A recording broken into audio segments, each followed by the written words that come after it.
Estamos de volta com o programa Direção Espiritual. Muito obrigado você que participa conosco, você que nos assiste, que manda o seu e-mail, sua carta. É sempre uma satisfação muito grande poder integrar você a sua vida, né? A sua partilha, e ter a oportunidade também de falar sobre as experiências bonitas que nós acompanhamos pelo Brasil afora. Esse programa é um lugar de partilha, é uma oportunidade que nós temos de colocar a nossa vida como a pauta, a matéria principal da nossa discussão.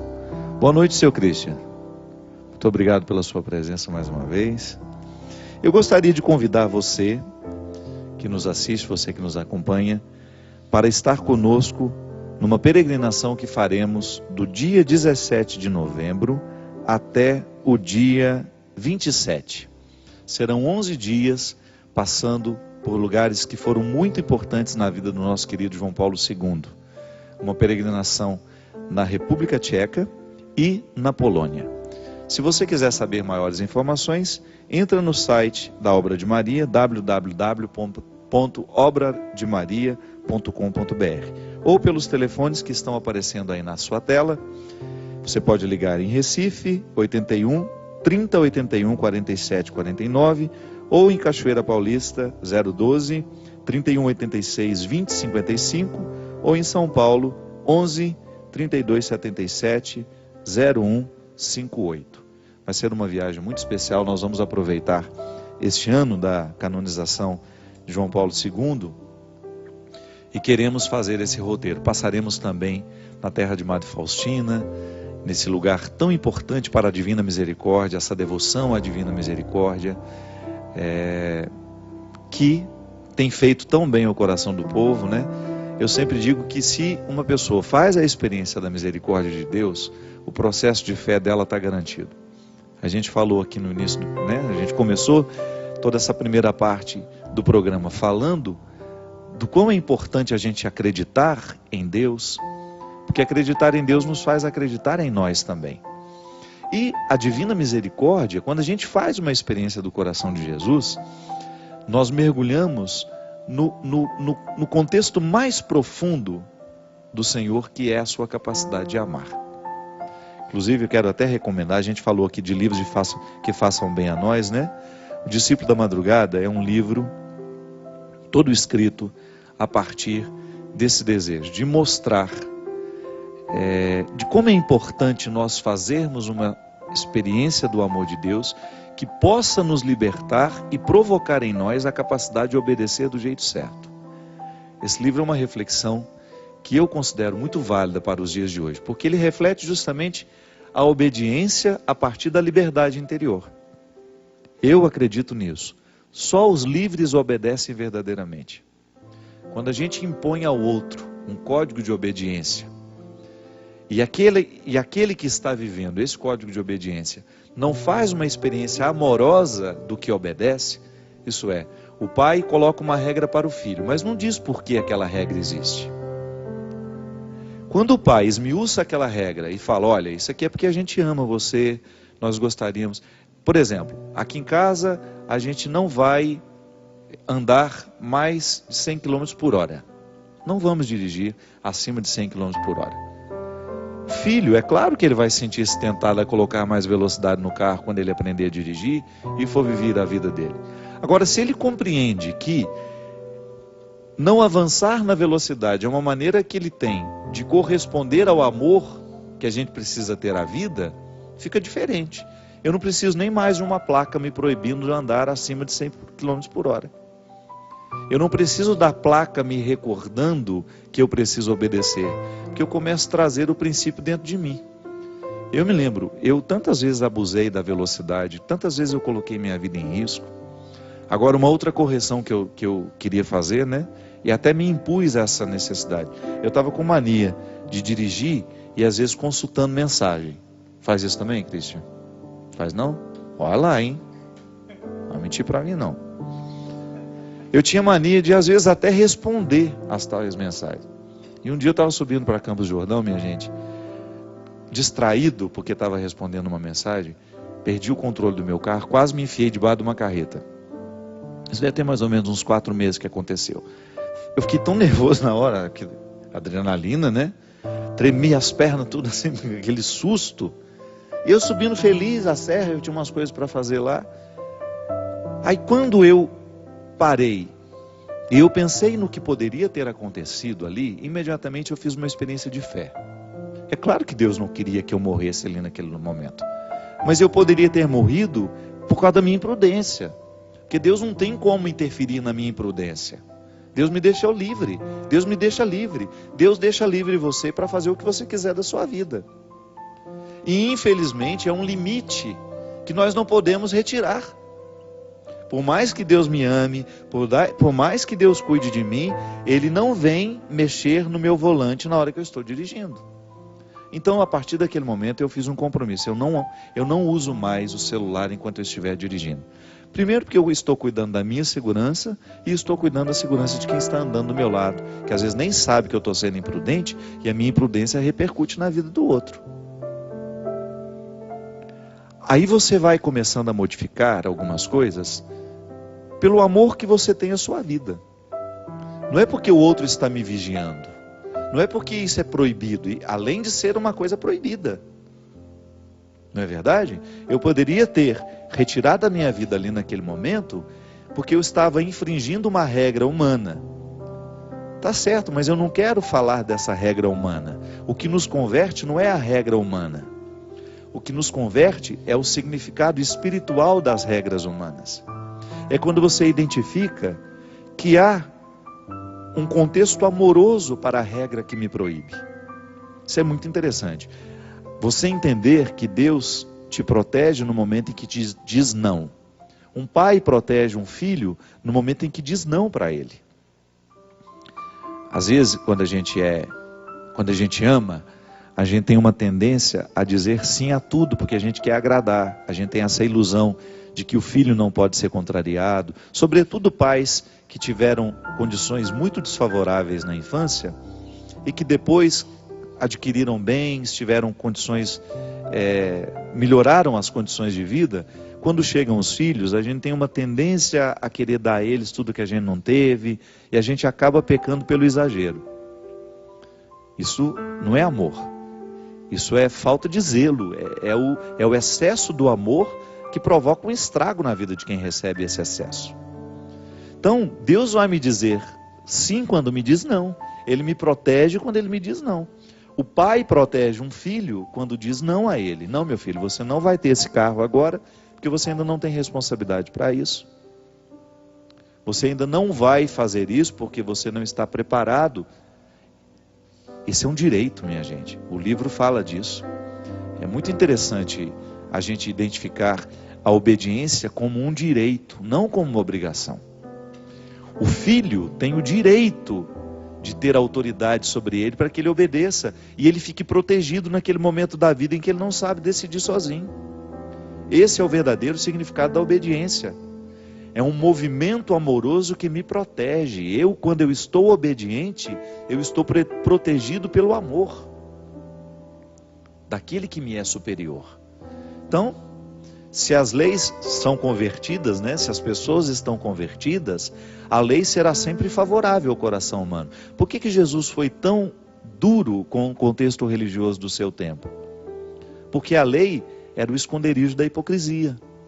As pessoas eram muito facilmente hipócritas e se escondiam atrás da lei. Recordam-se da cena em que Madalena estava prestes a ser apedrejada? Aqui no livro a gente tem um capítulo em que a gente fala só daquele momento. Todos ali estavam justificados com as pedras nas mãos. Justificados significa que estavam amparados pela lei. A justiça, justificado, é aquele que está debaixo da justiça. A justiça está me protegendo, está me dando o direito de jogar a pedra naquela mulher e de matá-la. É o que dizia a lei de Moisés. Agora Jesus lança um novo olhar sobre essa obediência. Tem significado, tem sentido eu obedecer uma lei mosaica para matar alguém? Ainda que eu tenha o direito de fazer isso, é justo eu matar alguém? Ainda que eu esteja fortemente amparado pelos recursos jurídicos da minha religião? Não faz sentido isso. Então eu começo a pensar que a jurisdição religiosa só tem sentido a partir do momento em que eu não a desvinculo do amor, da caridade. Então eu posso fazer, digamos que a lei me permita prejudicar o Christian. Agora, se eu estou amparado pelo significado amoroso da lei, é claro que eu não vou prejudicar o Christian, ainda que eu tenha o direito de fazer isso. É o espírito da lei. É onde nós precisamos chegar. O Discípulo da Madrugada é o relato justamente de um homem, é um livro romanceado, que mostra justamente o processo de transformação do coração deste homem ao encontrar Jesus, ao ouvir o sermão das bem-aventuranças, e ter ali o início de um processo muito interessante, que é comum em todos nós. Quando você começa a perceber que não basta obedecer, porque senão essa obediência dura 2, 3, 4 dias, 5 anos, sei lá, o tempo que a gente consegue ser obediente, e depois assim a gente se desprende, a gente se liberta e vai fazer tudo errado, porque a lei não ficou escrita dentro de nós. A lei que nos transforma não é a que está escrita de fora. A regra que transforma a sua casa não é aquela que você grita aos 4 cantos. A regra que transforma é aquela que você consegue inscrever no coração do seu filho no momento que você o ama, que você cuida dele. O cuidado, minha gente, é a experiência mais promissora, é a maneira mais interessante de encaminhar uma pessoa à fé. Porque a fé não é só em Deus. O filho precisa ter fé no pai. O filho precisa ter fé na mãe. Um irmão precisa ter fé no irmão. E como é que nós nutrimos a fé? É através do cuidado. Eu sempre digo isso. Parentesco não significa muita coisa no momento em que não existe mais cuidado. Ele é seu irmão. Você olha para ele e não sente absolutamente nada além da obrigação do parentesco. Por quê? Porque faltou o cuidado ao longo da vida. O cultivo do relacionamento. Ali existe uma autoridade. Quando os relacionamentos são cuidados, ali se estabelece uma autoridade. É igual a autoridade que um amigo tem sobre o outro. É tão bonito você identificar que existem amigos que possuem, que exercem uma autoridade afetiva sobre você. Por quê? A palavra do outro repercute. O conselho do outro repercute, porque existe fé. Os verdadeiros amigos têm fé um no outro, da mesma maneira como a gente tem fé em Deus. Claro, em dimensões diferentes, uma fé é sobrenatural, a outra fé é natural. Não é assim? Eu acredito num Deus que eu não vejo, o amigo eu vejo. E olha como Deus se utiliza desse amigo que eu vejo para agir na minha vida. Eu sempre digo isso, o mistério da Eucaristia é nos colocar corpo de Cristo. Somos o corpo de Cristo. Não é só você que comunga Jesus. Jesus também comunga você. Olha que responsabilidade. E aí, você empresta a Ele os seus braços, você empresta a Ele a sua cabeça, você empresta a Ele o seu olhar, a sua boca, o seu coração. É no seu físico que Ele fica. A Eucaristia, você a recebe na sua carne. É a carne de Cristo na carne do homem. Olha que interessante isso. E aí você tem a oportunidade de ser na vida do seu irmão a presença divina, a presença sacra, sagrada, sublime.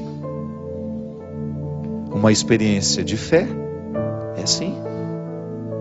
Porque às vezes a gente reduz muito a Eucaristia ao corpo e o sangue de Cristo lá no momento da missa. E a continuidade? E o significado da despedida que o Padre faz conosco? Vamos em paz e que o Senhor nos acompanhe. Como é que Ele nos acompanha? Andando atrás da gente? Não. Ele nos acompanha andando no íntimo do nosso coração. Ele anda dentro de nós. Viu? Toda vez que você escutar aquela despedida lá se é que você escuta, porque às vezes a gente sai correndo antes, né? Vamos em paz e que o Senhor vos alcance. Às vezes a gente tem que falar, porque o povo já foi tudo embora antes da bênção final. Mas quando a gente identifica que o Senhor nos acompanha, não é andando do nosso lado, não é andando atrás de nós. Os anjos nos protegem, acampa, tem até uma oração bonita, né? Anda à nossa frente, ao nosso lado, atrás. mas é dentro de nós, porque eu comunguei. Ah, padre, mas eu sou proibido, porque eu sou separado, não posso comungar. Mentira, você pode comungar pela palavra. Presença real de Jesus também na palavra. Por isso que precisamos ter muita reverência quando a gente escuta o Evangelho, quando a gente escuta as leituras. A liturgia da palavra, minha gente, é tão importante quanto a liturgia eucarística. Aliás, o processo da conversão da mente acontece sobretudo na liturgia da palavra, né? Que é a hora que você escuta a exortação, a palavra profética, é a hora que o padre vai pegar aquela palavra para desdobrá-la na nossa vida. Não é só ali no momento em que eu recebo o corpo e o sangue de Cristo, não. É todo o contexto da Eucaristia, é conversão. Mas a liturgia da palavra tem um poder muito especial sobre a nossa mente, sobre a mudança da nossa mentalidade. Então é como se nós estivéssemos recebendo aquela palavra que vai se tornar a nossa palavra também. Olha como a Eucaristia me configura ela. A Eucaristia é a palavra também. A Eucaristia me configura a palavra do Senhor. Então eu vou abrir mão das minhas palavras maldosas, eu vou abrir mão das minhas palavras fofoqueiras, eu vou abrir mão das minhas palavras mesquinhas e vou permitir que o Senhor habite em mim com a sua palavra. É eucarístico. Eu estou sendo comungado pela palavra, estou comungando a palavra e sendo comungado por ela. Porque às vezes as pessoas se limitam a pensar a Eucaristia apenas como o corpo e o sangue de Cristo, que eu recebo. E a presença real dele na palavra? Entrando dentro de mim, passeando pelas minhas veias, pela minha mentalidade, pelos meus pensamentos. Não tem aquele versículo que diz: a palavra de Deus é a luz dos meus passos? É a luz do meu caminho? É assim? Porque ela penetra a minha mentalidade e vai me transformando aos poucos.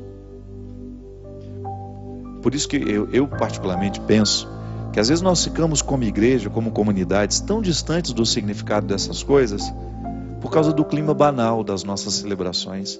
As pessoas dispersas, a leitura feita de qualquer jeito. Outro dia mesmo eu estava presidindo um batizado de pessoas cristãs. E os fotógrafos estavam nos distraindo tanto, que quando eu fui começar a liturgia da palavra, pelo amor que eu sei que os pais têm à Sagrada Escritura, e pela seriedade daquele batismo, eu chamei os fotógrafos e pedi a eles, falei: gente, a partir de agora, nós vamos começar a celebração da palavra, e eu não quero ninguém andando para lá e para cá, tirando a atenção das pessoas. É presença real de Jesus. Porque às vezes falta, minha gente, até o ensinamento. A gente vai presidir um casamento, é um circo em cima do altar, uma coisa tão, sabe, a superficialidade do mundo está tomando conta dos altares, das nossas celebrações. É por isso que dentro das nossas igrejas a gente precisa educar esses fotógrafos, a gente precisa educar esses profissionais para que eles não trabalhem contrário a nós ali naquele momento. Eu não estou ali para tirar foto, não. E tenho certeza que o pai e a mãe, que são conscientes do significado do batismo, vão se importar muito menos com fotografias.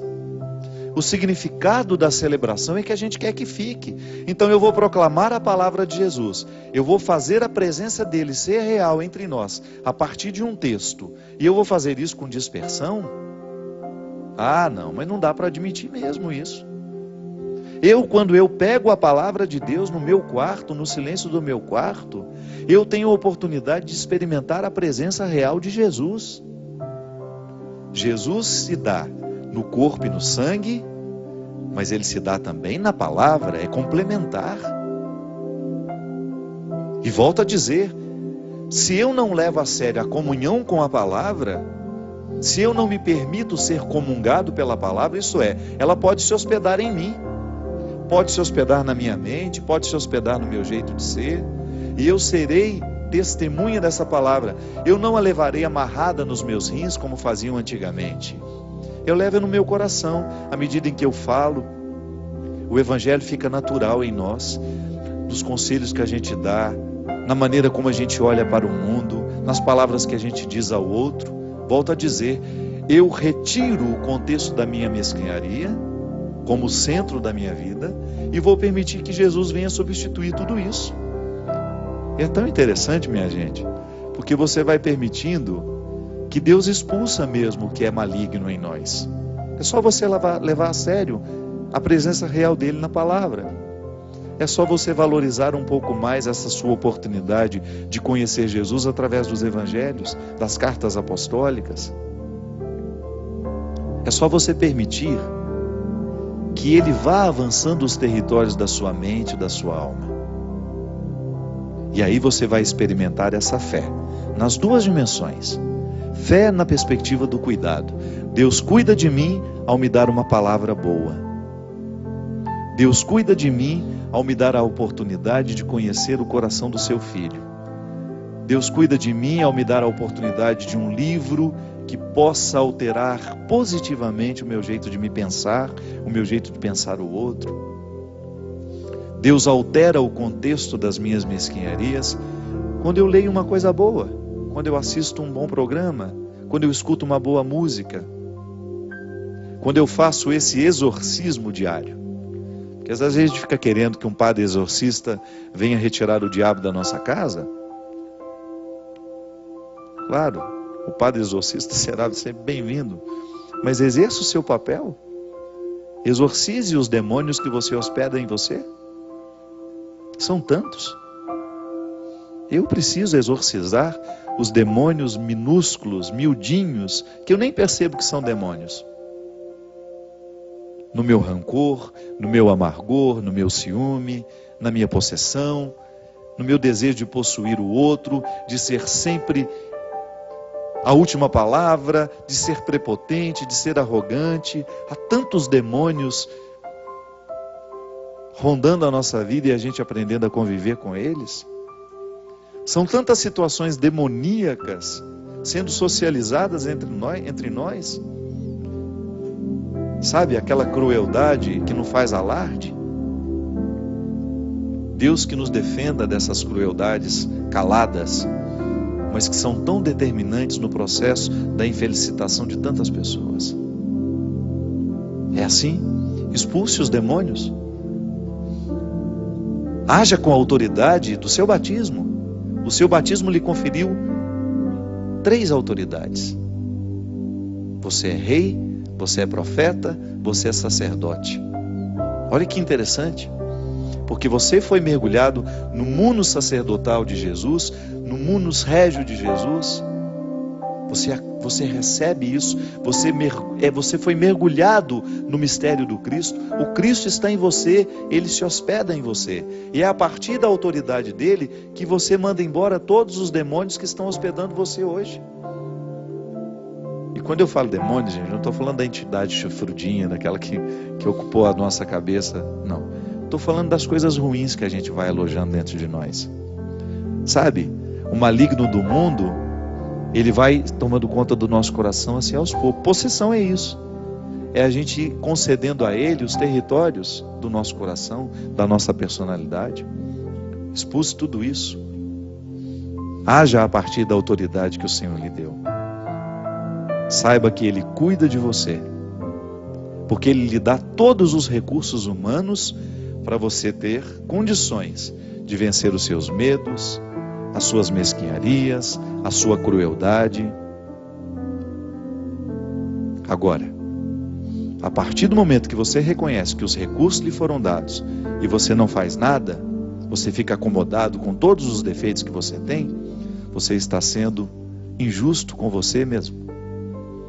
Porque ao decidir não cuidar de você, você se priva de saber se cuidado pelo Senhor. A verdadeira experiência de fé é a que nos coloca neste prisma. Estamos entre o céu e a terra. E é neste intervalo que nós podemos antecipar a eternidade. Derrame sobre nós, sobre o nosso coração, sobre a nossa casa, a bênção e a proteção do céu, do Deus Todo-Poderoso, Pai, Filho e Espírito Santo. Amém. Até a semana que vem, se Deus quiser.